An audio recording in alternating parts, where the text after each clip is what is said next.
जी नमस्कार। आज हम स्टार्ट करेंगे 9th क्लास का सेकंड लेसन। 9th क्लास की ज्योग्राफी है, उसको स्टार्ट कर दिया है हमने, जो हमारी सीरीज चली हुई है कि हम जो एनसीईआरटी हैं उनको पूरा कवर करेंगे। अब 9th क्लास का जो ज्योग्राफी का सेकंड चैप्टर चला हुआ है, भारत का भौगोलिक जो भौतिक स्वरूप है उसके बारे में बताया है कि भारत का जो भौतिक स्वरूप है उसमें क्या आता है। जैसे पर्वत आते हैं, पठार आते हैं, मैदान आते हैं, मरुस्थल आता है, द्वीप आते हैं। तो उनके बारे में पूरा बताया है कि किस प्रकार जो भारत का स्वरूप है वो बटा हुआ है। ये मैप दिया गया है।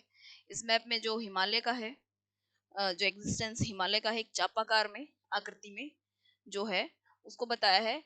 और इस मैप से जैसे अगर सीखना चाहें तो बहुत कुछ सीखा जा सकता है। जैसे यहाँ पर जब हम इन श्रेणियों को देखते हैं, इसका ऐसे याद रख सकते हैं कि L Z P D, Karakoram, Ladakh, Zanskar, Pir Panjal, Dhauladhar, ये जो श्रेणियां हैं इनका ऊपर से लेके मतलब उत्तर से लेके दक्षिण तक क्रम है। इसको याद किया जा सकता है। अच्छा, फिर जो नदियां हैं, जैसे इधर सिंधु नदी का जो तंत्र है वो है, इधर जो गंगा नदी का तंत्र है वो है, ये ब्रह्मपुत्र नदी तंत्र है वो है। उसके बारे में पूरा बताया है कि कौन से यहाँ दर्रे हैं, कौन सी जो श्रेणियां हैं उनके बारे में बात की है। जो भारत का भौगोलिक वितरण है वो 6 पार्ट में डिवाइड है। 6 पार्ट में इसको बांटा गया है कि जैसे सबसे पहला हिमालय में, जो हिमालय है एक पर्वत श्रृंखला है। इसमें जैसे जितने स्टेट आते हैं उनके बारे में पूरा जिक्र किया है। हिमालय को किस किस आधार पर बांटा जा सकता है वो बताया है।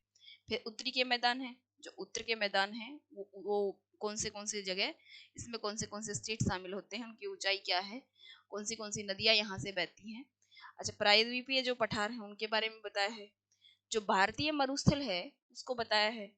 तटीय मैदान है और जो द्वीप समूह है, जो भारत में 2 तरह के जो द्वीप समूह पाए जाते हैं, अरब की खाड़ी वाले और बंगाल की खाड़ी और अरब सागर वाले द्वीपों के बारे में बताया है। अच्छा, जो सबसे पहला है कि जो पहला जो 6 पार्ट में जब भौगोलिक विस्तार को जब देखते हैं 6 पार्ट में, तो सबसे पहले बताया है हिमालय पर्वत के बारे में कि हिमालय है वो एक कैसा वलित पर्वत है। वलित पर्वत है, विश्व की सबसे ऊंची श्रृंखला है ये। जो हिमालय है वो सबसे ऊंची श्रृंखला है। अच्छा, 2400 किलोमीटर की लंबाई में फैला हुआ है। जैसे जो चाप ऐसे है उसकी जो बनी हुई है हिमालय की ऐसे, तो उसकी जो लंबाई है वो 2400 किलोमीटर है। अर्धवृत्त का निर्माण करती है। इसकी चौड़ाई कश्मीर में, जो कश्मीर में है ना, आ, कश्मीर में 400 किलोमीटर है, एवं अरुणाचल प्रदेश में 150 किलोमीटर है। जो जैसे उसकी अगर ऐसे चौड़ाई की बात करेंगे तो वो अरुणाचल प्रदेश में कम है और कश्मीर में ज्यादा है। पश्चिम भाग की अपेक्षा पूर्वी भाग की ऊंचाई अधिक है। जो आ, जैसे ये है, ये दिखाया गया है, तो देखो चौड़ाई यहाँ पर है ज्यादा, अलग अलग ही दिख रहा है, यहाँ पर कम है। परंतु ये जो ऐसे बताया है कि जो पूर्व में ऊंचाई है ना, ये इधर जाता है क्योंकि जो विश्व की सबसे ऊंची जो पर्वत श्रृंखला है, उसके अंदर जो इसकी सबसे ऊंची चोटी है एवरेस्ट, माउंट एवरेस्ट, वो भी इधर ही पाई जाती है। तो इधर इसकी जैसे अब प्लेट वाला जब लेसन मैंने समझाया था तो प्लेट ने ऐसे धक्का लगाया तो इधर ज्यादा लगा है, तो इधर ज्यादा लगेगा तो ये हिस्सा ज्यादा कंप्रेस्ड होएगा और ज्यादा ऊंचा उठेगा।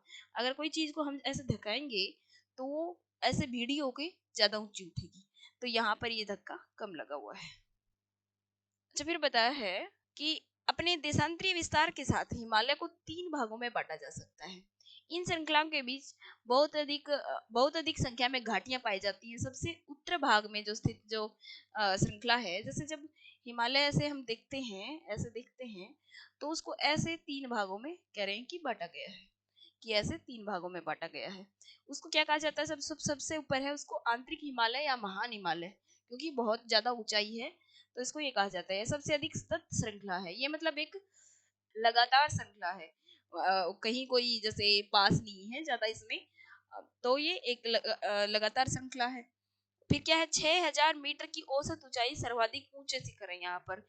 जैसे जब हम ऐसे जब देखते हैं इंडिया को, तो ये जो भाग है यहाँ पर ज्यादा, जब जैसे हम ऐसे देखते हैं तो यहाँ पर ज्यादा ऊंचे पर्वत है, ऊंची श्रृंखलाएं हैं। पर जैसे जैसे हम यहाँ अंदर की साइड जाते जाएंगे तो यहाँ पर ज्यादा ऊंची श्रृंखलाएं नहीं है।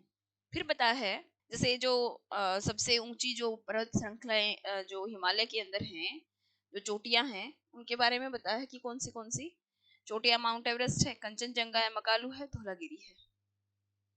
इनको ऊंचाई के हिसाब से लिख रखा है कि 8848 तो जो 8848 है माउंट एवरेस्ट की, कंचनजंगा की 8598 है, मकालू की 8481 है, और धौलागिरी की 8172 है। फिर यहाँ पर जैसे नंगा पर्वत है, फिफ्थ नंबर पर नंगा पर्वत आता है, अन्नपूर्णा नंदा देवी कामेट, नामचा बरुआ और गुरला मंदाता। तो ऐसे जो 10 सबसे ऊंची चोटियां हैं, 10 सबसे ऊंची चोटियां हैं, उनका बताया है कि ये कहाँ है। जैसे जो नेपाल में पड़ती है, जो इंडिया में पड़ती है, उसी हिसाब से इसको यहाँ पर लिखा गया है। अच्छा, महान हिमालय के विलय की प्रकृति असममित है। हिमालय के इस भाग का जो अच्छा जो हिमालय है उसका जो अंदर का जो पार्ट है, जो इंटरनल पार्ट है, कह रखा है कि वो ग्रेनाइट का बना हुआ है। ग्रेनाइट का बना हुआ यह श्रृंखला हमेशा पर्वत जो बर्फ है उससे ढकी रहती है। इससे बहुत सी हिमानियों का प्रभाव होता है, क्योंकि जो नदियां हैं उनको भी ऐसे ही बांटा जाता है, जैसे प्रायद्वीपीय भारत की नदियां और हिमालयी नदियां। तो हिमालय में से बहुत सारी नदियां निकलती हैं। फिर बताया है कि हिमाद्री के दक्षिण में स्थित श्रृंखला सबसे अधिक असम में है। जो हिमाद्री के दक्षिण में स्थित श्रृंखला ना सबसे अधिक असम में है।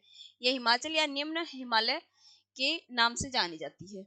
इस श्रृंखला का निर्माण मुख्यतः अत्यधिक संपीड़ित, और अभी बताया था कि जैसे अत्यधिक संपीड़ित मतलब कंप्रेस्ड हो गया है वो भाग जो उधर की बात कर रहे हैं। तो इसकी ऊंचाई है जो 3700 मीटर है, और 4500 मीटर के बीच जैसे इसकी औसत ऊंचाई बताई गई है। 50 किलोमीटर इसकी जो है चौड़ाई बताई गई है। जबकि जो पीर पंजाल श्रृंखला है, इधर जब जैसे कश्मीर की साइड आ जाते हैं, सबसे लंबे और सबसे महत्वपूर्ण श्रृंखला है। धौलाधार फिर उसके नीचे है। धौलाधार और जो ये है महाभारत श्रृंखला है, ये इसी भाग में आती है।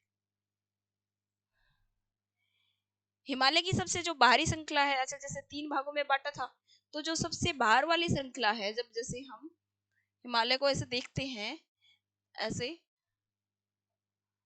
तो ये जो सबसे इधर वाली जो श्रृंखला है इसको क्या कहा जाता है, शिवालिक कहा जाता है। इसकी चौड़ाई 10 से 50 किलोमीटर है तथा ऊंचाई 900 से 1100 मीटर के बीच है। ये श्रृंखलाएं उत्तर में स्थित मुख्य हिमालय की श्रृंखलाओं से नदियां द्वारा लाए गए जो अवसाद है उससे बनी हुई है।